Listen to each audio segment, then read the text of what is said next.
Hello Aries, welcome to the Plaid Sheep Oracle.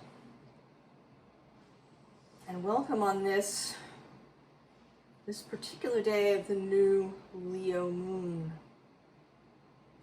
Woke me up this morning and I couldn't get back to sleep.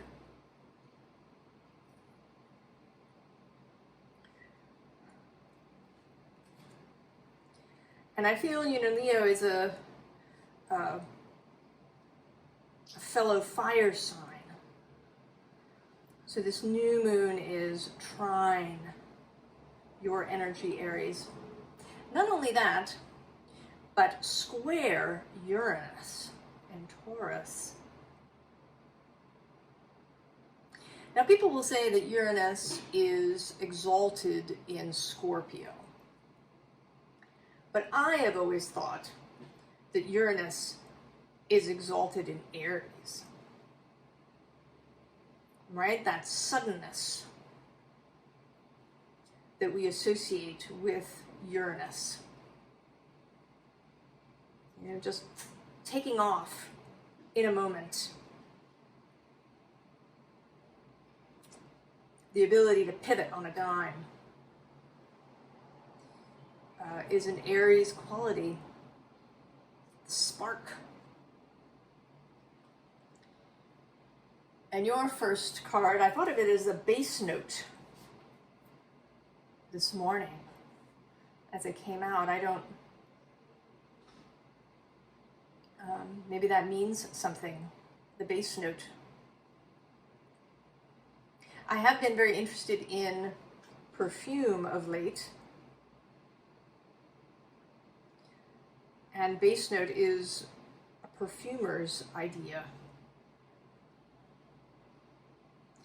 Owning your power, Aries. And the other bass note is the puka, mischief. Now the puka actually shows up in stories sometimes as a problem and sometimes as a gift. And the puka is also a shapeshifter. So the idea that's coming through is how do you look at things? Right? Here you are seeing the puka. What is it that you see? Do you see trouble? Or do you see opportunity?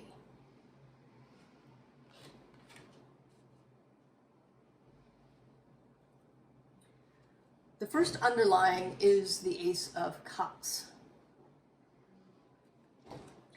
And I want to say today it's very much love. And this Ace of Cups has this Venus symbol on it. So this Venus in Leo energy. She's a few degrees away from this new moon, but close.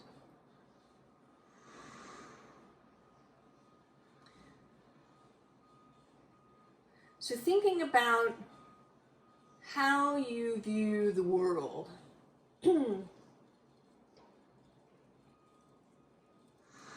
Is the world in general a place of opportunity,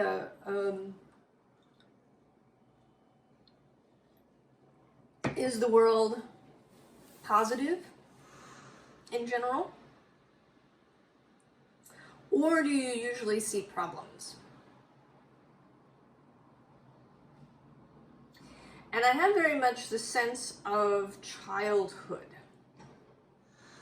here, because underneath this Ace of Cups is this Seven of Staves, this defensive energy. And it's usually, right, it's usually in childhood that we learn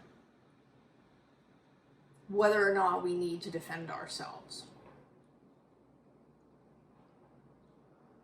And maybe you had experiences in your childhood that taught you that you couldn't trust.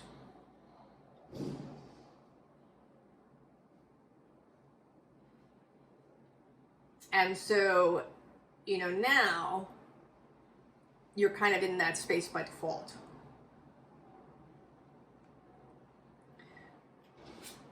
So we have this Prince of Staves, Prince of Wands, another fire sign, Sagittarius energy, who is looking towards the cup with enthusiasm. So he is looking towards love, looking towards renewal, looking towards this new moon, this glorious Leo Venusian new moon.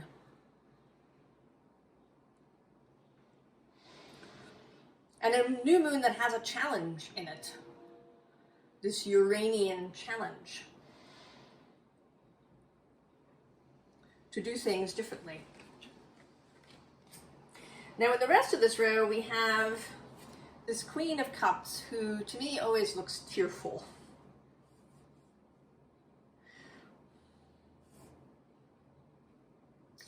And today she is looking behind to this Three of Swords. So she's tearful. She's remembering. She's remembering hurts. Her focus is on the past, where these hurts, these betrayals have occurred. Now you may be facing something in particular. Perhaps you've met someone new, or and this could be a romantic or a friendship. Perhaps it's a financial opportunity.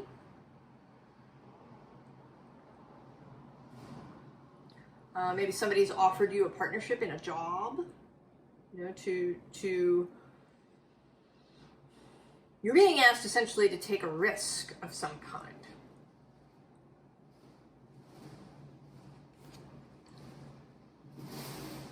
And there's this Eight of Cups, and I feel like at some point you walked away, not just, I think you were wanting to walk away from this past, from these hurts, from these things. But in the process, you walked away from everything, including your own power, your own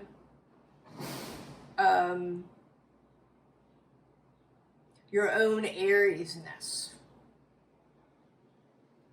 this exuberant, courageous, let's do it energy that Aries has. Aries, when in its full, beautiful, expansive expression, trusts. Trusts in part because Aries knows its own capabilities. That's the courage aspect. And also trusts that the universe will catch it.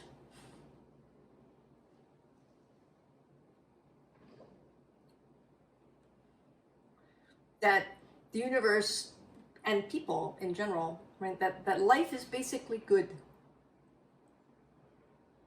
if we can see it that way.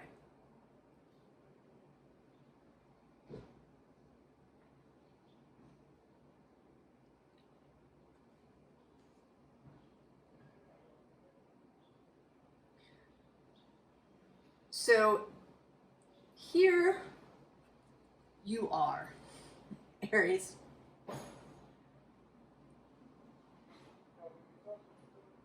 Gorgeous,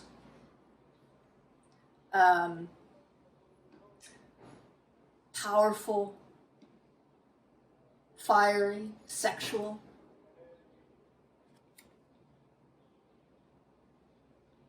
expansive. I love this card. And at the bottom of the deck,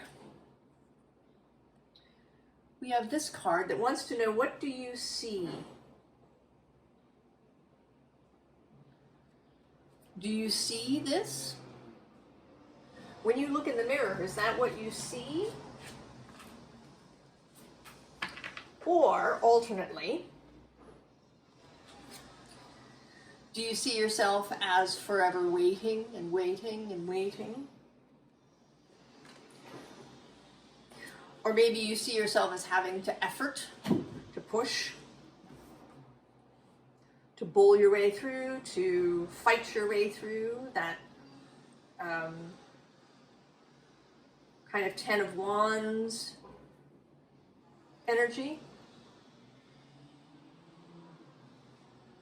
Too much responsibility? Do you take on too much responsibility?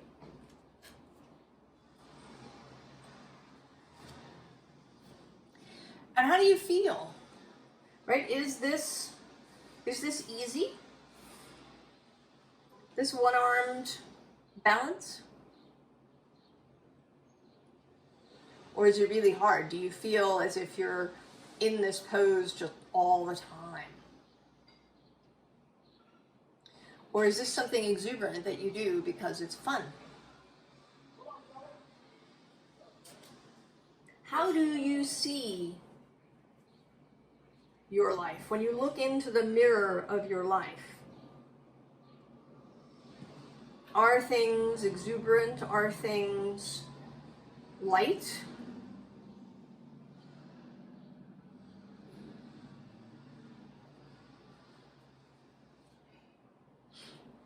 Do you see yourself as this fabulous figure?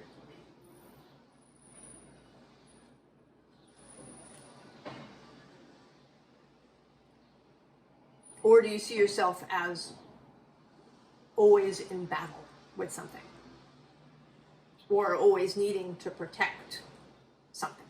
Because the world is mischievous. The world will betray you.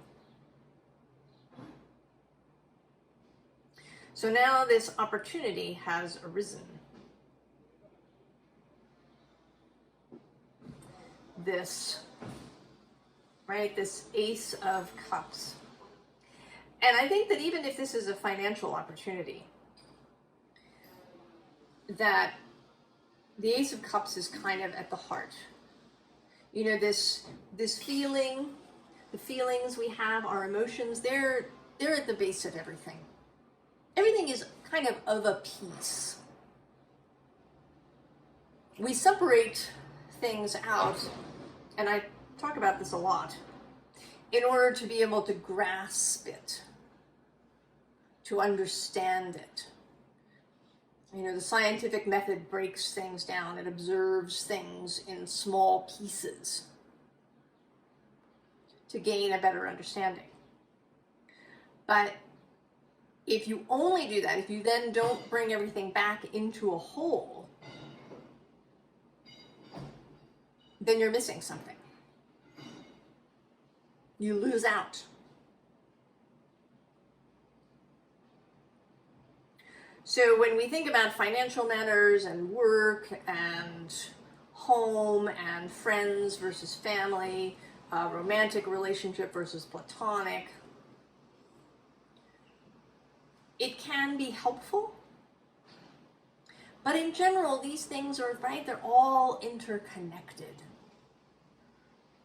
The way you engage in relationship shows up everywhere. Whether it's a relationship with your parents, or with your lover, or with your work, or with your neighbors, or your relationship to money and resources, all of these things come back to the heart. Are you protecting your heart? Are you afraid for your heart? Do you believe you need to defend your heart? That will show up in every arena. In every space of your life. So this new opportunity that has shown up may be financial or it may be emotional.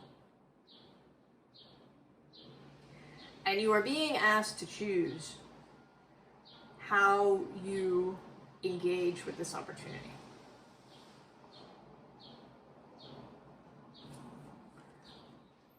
Seven of Cups. You can do it with kind of your eyes closed. You know, she looks a little bit like she's kind of gripping this horse. Today, there's this kind of snake thing going on under here. She's not looking. She doesn't want to open her eyes and see.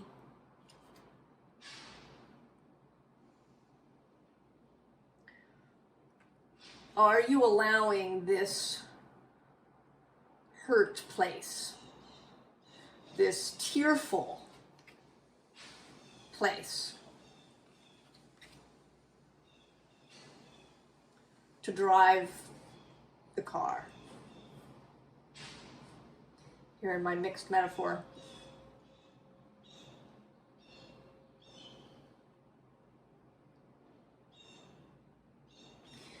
Because below her is this Ace of Swords. And although there is a bit of a martial aspect, this horse has this bits of armor and this horn, I feel like it's today, like it's less armor and more costume. You know, more, you know, the horse coming out as unicorn. Dressing up for the fun of it. Not out of fear or defensiveness, but out of exuberance. And below that is this Nine of Pentacles. That certainty, that knowledge of self-sovereignty.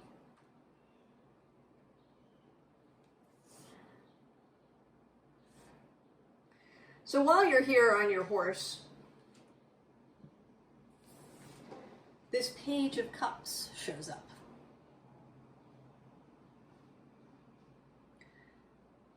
And I think this may be a person.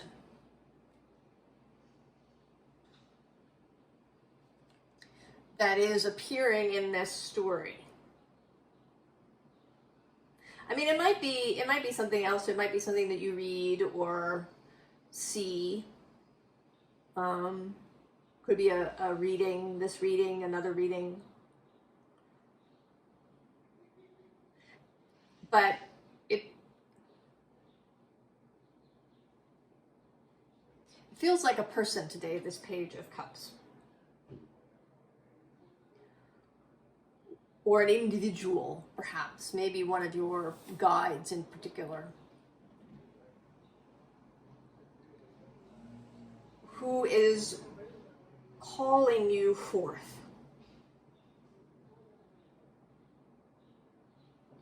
Calling you into reconsidering your habitual way that you look at the world. And this may be very deeply ingrained, so that, you know, some of it happens even below your awareness.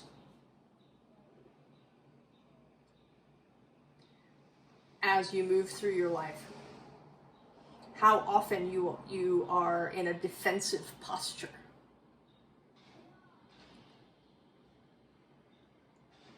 How often you are concerned about what's going to go wrong. Who's going to not show up? Who's going to fail to do their part? It may even be that you attract situations where you have to be the responsible one. Because then that way, that feels safer.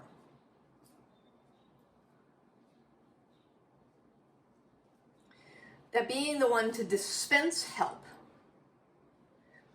feels like a more powerful and safer position than one who maybe needs to ask for help.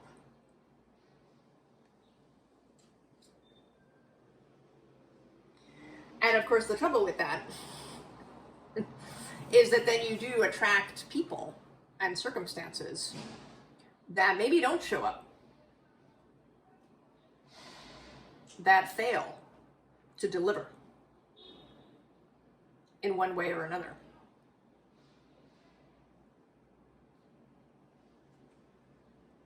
So this Page of Cups is asking you to reconsider.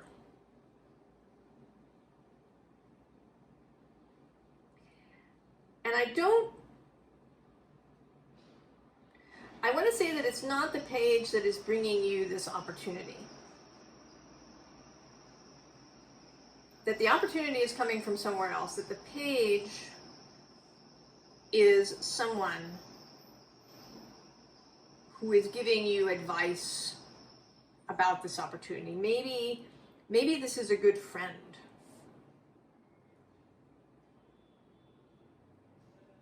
That you've gone and said, oh, this thing has shown up. But, I'm worried that X, Y, or Z will go wrong, or that they won't do their part, or that it'll just turn out like it did before.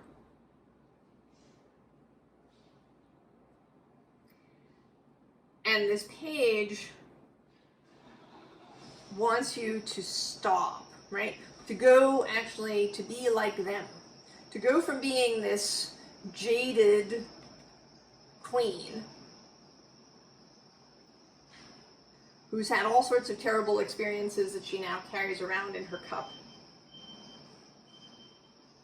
to being the page who is a new energy.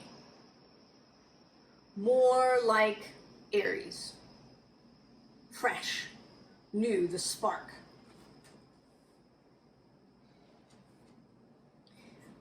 To consider the possibility of the 10 of Cups as the outcome. And this is an interesting 10, because there aren't 10 cups, there's just the one.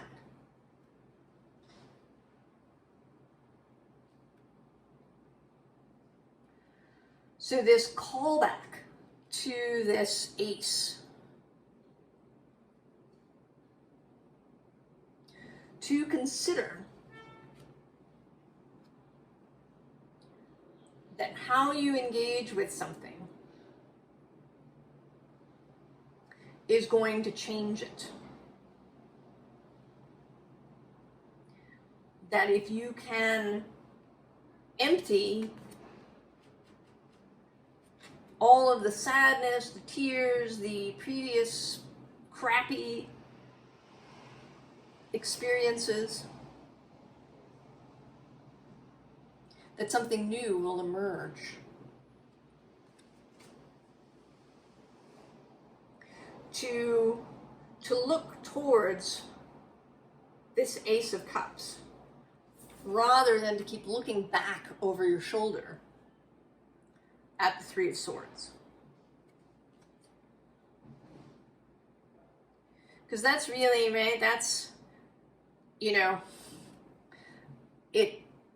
there's this knife here. And so at some point, you had perhaps a knife stuck into your back.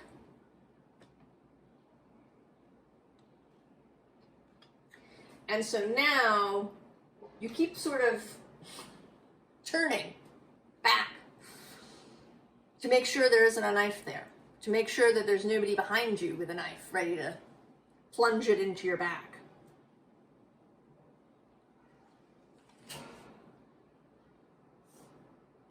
And I get you, totally. Because I've experienced that knife in the back.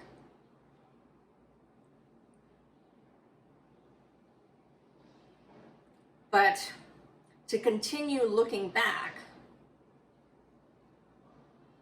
just perpetuates that energy.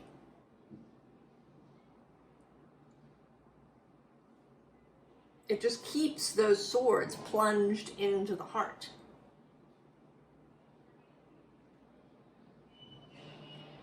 rather than allowing them to dissolve away.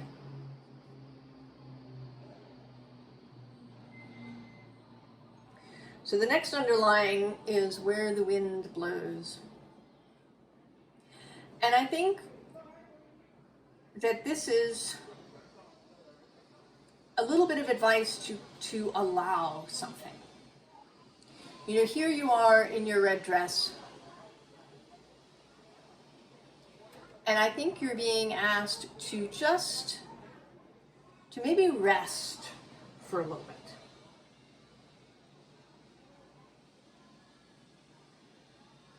And allow kind of the flow to carry you.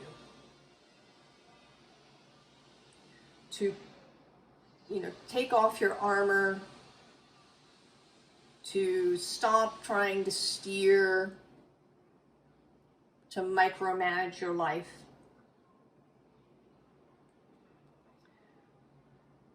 And just rest for a minute.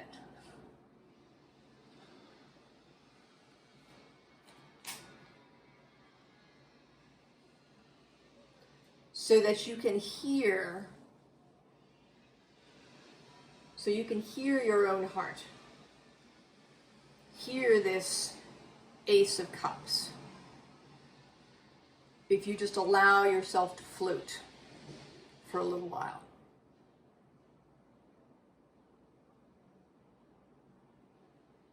To listen to your own inner voice. To listen to your own wider self.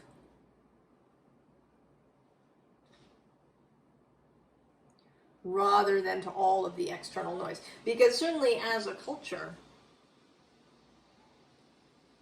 we like to talk about the danger.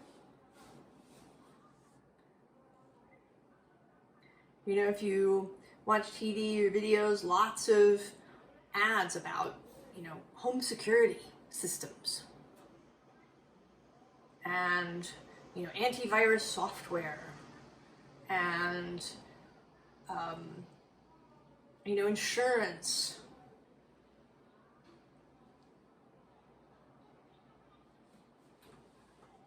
You know, news stories about terrible things happening, right? It's, you know, terrible things happening in families, all of this stuff that's churned up and recycled as this background noise.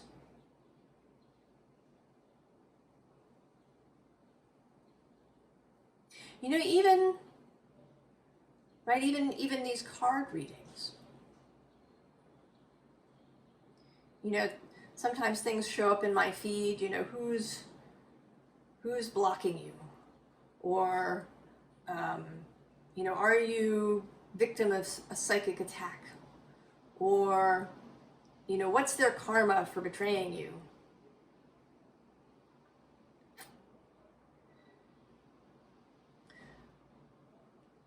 You know, how do you protect yourself? How can you energetically protect yourself? Are you engaging in psychic warfare?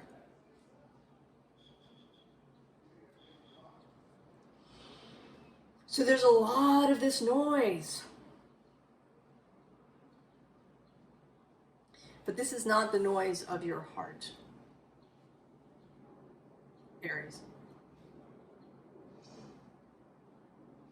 And it's not, you know, it's not what this Page of Cups would advise you. And once you've had that time to decide which way you're facing and what you're seeing, right? What are you going out and looking for? When you look in the mirror, what do you look for? When you look at your life, what do you look for?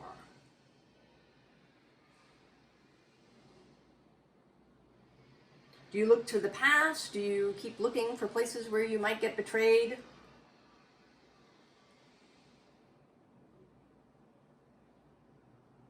Or are you seeing things in that kind of pure Aries, exuberant way? Because then you get this beautiful Forsythia Leviosa energy, this liftoff, right? This feels very Aries. The Forsythia come out in spring, in your season.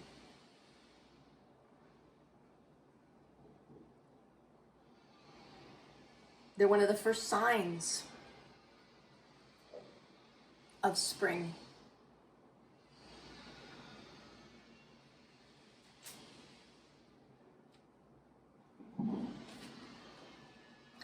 And then this kind of quiet moment, this listen card.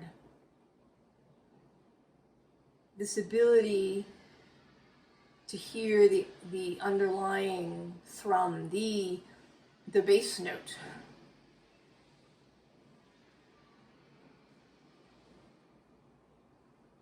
Of the universe that is available to you now.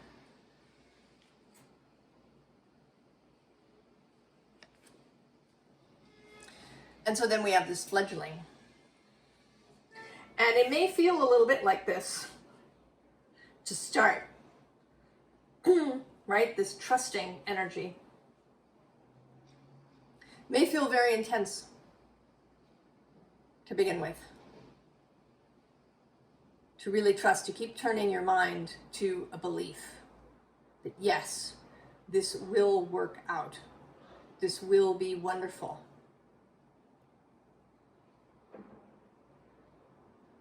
So in the beginning, it might feel like this,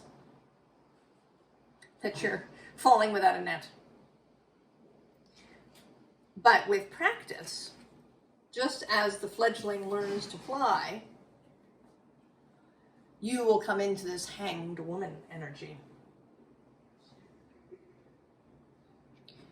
And I see her not as hanging, actually. I mean, there is a thread here at her ankle, but it's really more like she's levitating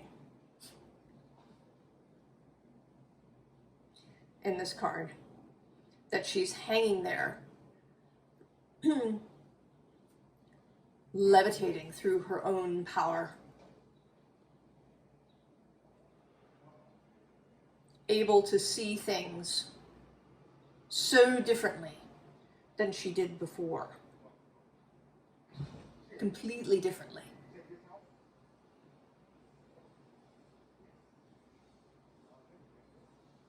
To see the beauty, to see the lightness, to see her own ability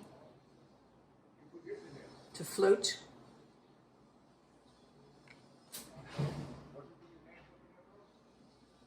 To see her past differently, not as this torturous thing, not as a series of knives in her back.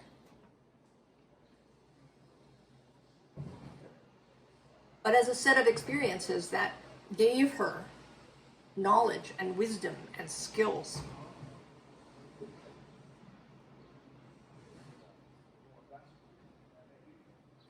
So, advice,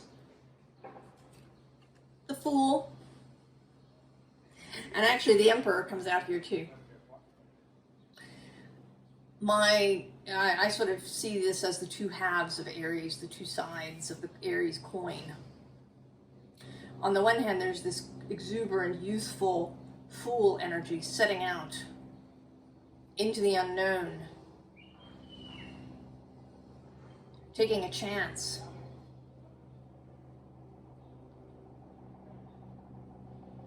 Going to the fortune teller and, receiving a fabulous fortune and setting out on the road filled with openness and promise.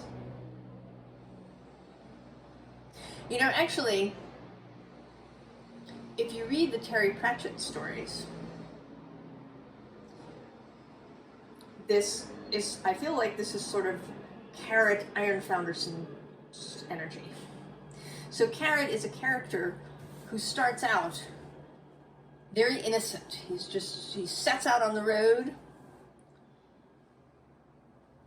He's headed into adventure. And then he ends up in this kind of kingly space, although it's not in an expected way. Because this is the other half of Aries, this emperor. The ability to lead. And to lead from the front.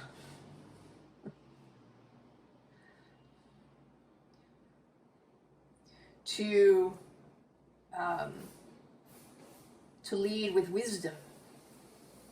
To be responsible, to hold responsibility, but only for those things for which you really are responsible. You don't take on too much.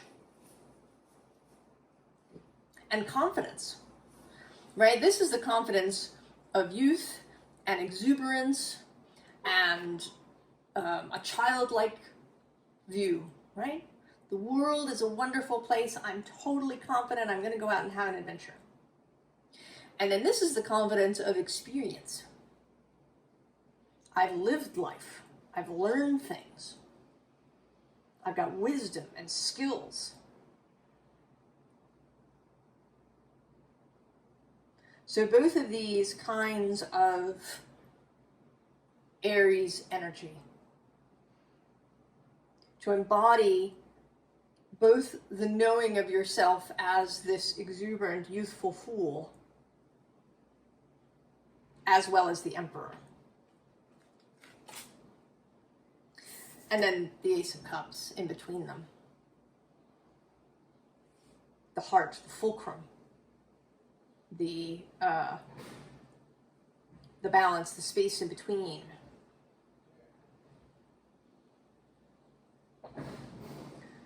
The heart, which can hold this paradox of someone who is both child and emperor simultaneously.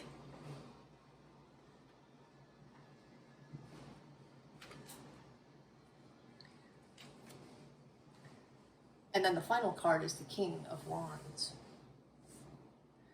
So moving from this prince to this king. And this is Leo energy traditionally, and there is a lion here.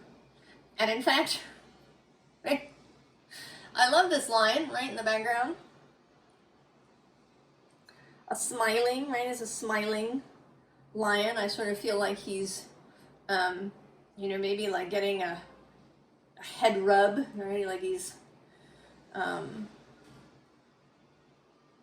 rubbing his head and maybe there's somebody off camera here giving him a good scratch. And then there's this sort of, more kingly staring out onto the savannah lion as well.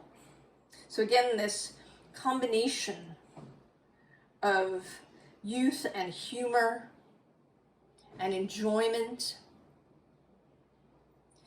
and then also power.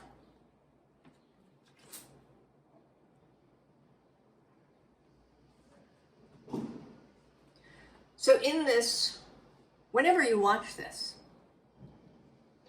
but if you're watching it now in this new moon, fiery energy, to really take a good look at how you're approaching things, because now that you've got this offer, this opportunity in front of you, and you want to see it really for what it is. I think it's a good opportunity. I think. I mean, of course you have to decide for yourself. But I think this, whatever it is great, and that you're going to love it. But if it's going to be great, and you're going to love it, then you have to see it as great and something that you're going to love.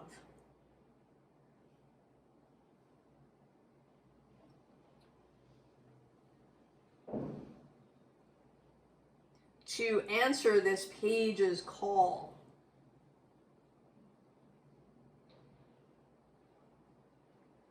to, you know, kind of find yourself again, to stop looking at the past where things went wrong, to stop seeing the world as somewhere where there's always somebody behind you ready to plunge the knife in, to see this opportunity as this Ace of Cups.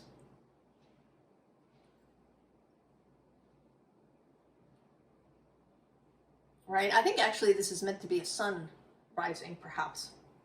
I'm not sure, sun or moon, but this rising, full, beautiful energy. This 10 of Cups.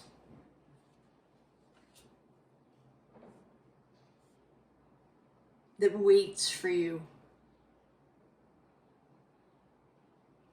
This ability to levitate. That waits for you.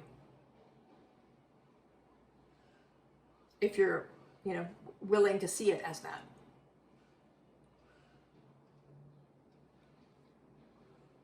So I wish you absolutely all the best, Aries. I hope that you embrace this opportunity fully and exuberantly. And I will see you next time. So long, Aries.